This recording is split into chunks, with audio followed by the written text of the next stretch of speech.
UFC 297, we have the champion, Sean Strickland, taking on number 2 ranked Dricus du Plessis. And let us begin with our 2024 Male Fighter of the Year in the new middleweight champion, Sean Strickland, who will be putting his title on the line for the first time since he defeated Israel Adesanya back in September at UFC 293. That night, Strickland defeated Izzy by unanimous decision. That fight also extended his current win streak to 3 straight, with all 3 of those wins happening in the year of 2023, because before he beat Izzy, he came in off back-to-back wins over Nasruddin Imavov, who he fought on short notice in January, and then defeated Abus Magomedov by second round TKO. His opponent and challenger, Dricus du Plessis, is another man coming off a really good 2023, and we mistakenly forgot to hand out Breakout Fighter of the Year award this year. I was telling John, but I can say du Plessis would have not only been on that list, but he might have won it, just in terms of where a guy started the year and then ended the year, right?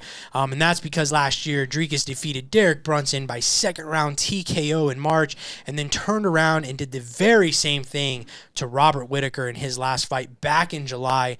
Dricus comes into this matchup unbeaten in his last 8 straight bouts, and it's important to remember he was supposed to be the man opposite Adesanya back at 293, but declined to take that fight, which we all kind of thought was a big mistake and feared that he may have gotten skipped right in the line. And then, we even talked about, seeing what then Strickland was able to go out and do. You had to be wondering if you're Dricus, like kicking yourself a little bit. Yeah, here we are, boys. First pay-per-view of the year, and he gets his shot.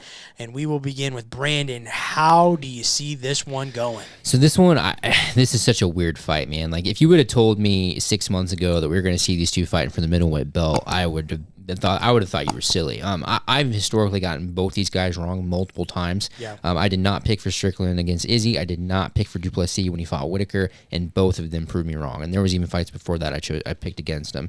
The one thing that separates, or 2 things I guess that really separates these guys from me. One is du Plessis has a little bit of an edge in grappling, I would say. He's got some weird takedowns with the headlock he threw against Whittaker, but hey, it worked. I think that's one thing. And then the second to me is cardio. So we've never really seen Strickland gas, but we have seen du Plessis gas, and we can talk about the whole. Have we though? I think we have. Like, if you go to the Till fight, I think if you go to like a few of his fights even before that, I think even if you don't want to say gassed, he looks sloppy. It works, but I think some of that comes into play with the cardio. I think that's, if you look in his later round, that's where the sloppiness tends to come in.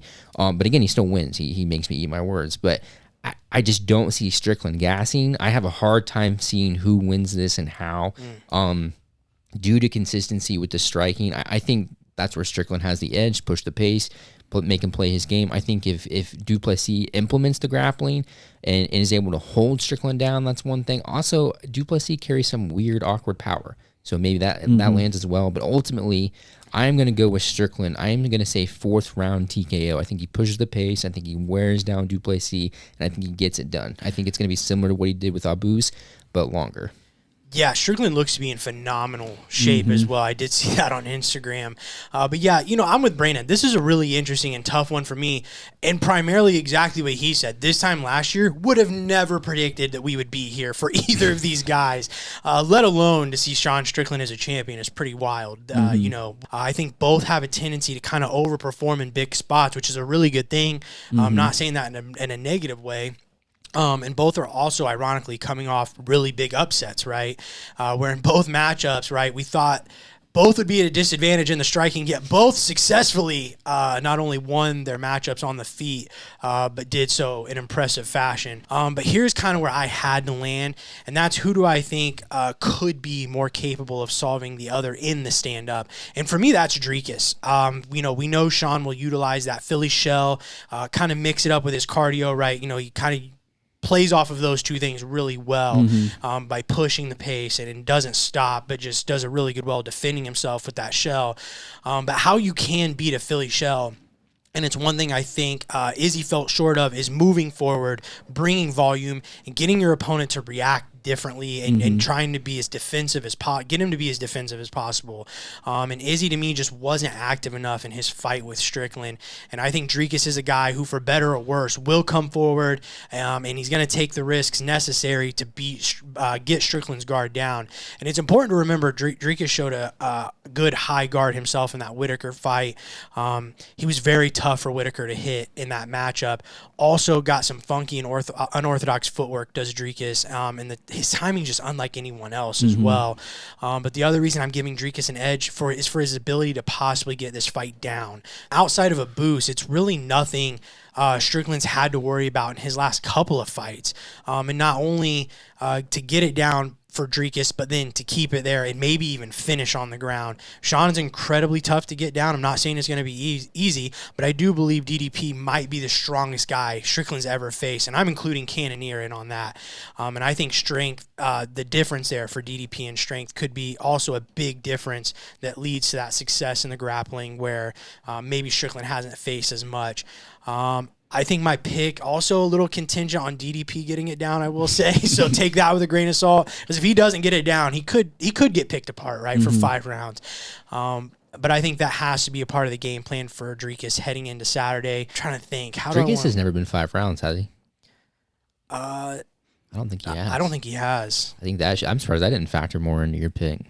I don't know that he's going to need 5 rounds though. I think that's, again, Do you think if it does get to 5 rounds? Like, let's say he's usually in the 3rd, right? Is like he's been 3 rounds, but how do you think he does in the 4th and 5th? I don't know, man, because like again, he has those moments, right, where he looks completely gassed, but then finds a way and just pulls things out of nowhere. I don't know, man, but he's just really a tough guy to beat. Again, he hasn't lost since 2018. So he's just not, and to beat a guy like Robert Whitaker, maybe I've just got goggles on from that. It's just really impressive for me, which is crazy because you would think I would be more impressed by a guy like Strickland beating Izzy. But when I look at that fight, I just think Strickland had like the perfect game plan and just not enough from Izzy. And maybe I'm giving that too much. Maybe I feel like Strickland or Izzy kind of more underperformed, which maybe isn't fair. I do like Dricus to finish here. I will take Dricus 3rd round KO TKO. That's going to be my pick.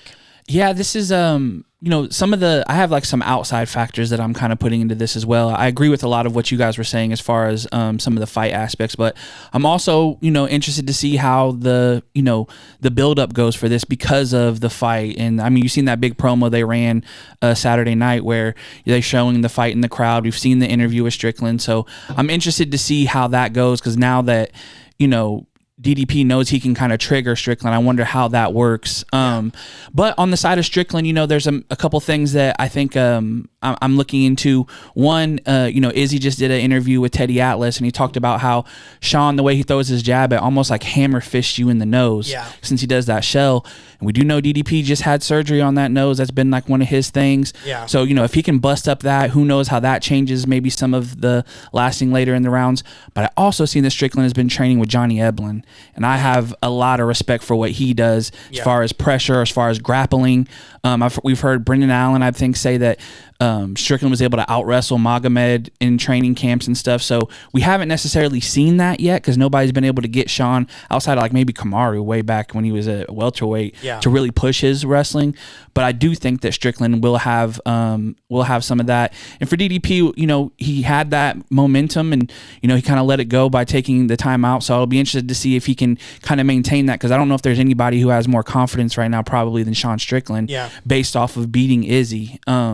So my pick is going to be Sean Strickland by decision. Okay. But I did bring the 8-ball, so I am going to play. Okay. And so the question is going to be, should I stick with Sean Strickland? And we're going to see what it says. I'm going to have Brandon verify. Better not, and then I can't read the rest of it. Well, then it's DDP by decision. So you're going with the 8-ball. Yep. I like it. John's going to 8-ball. Alrighty, boys.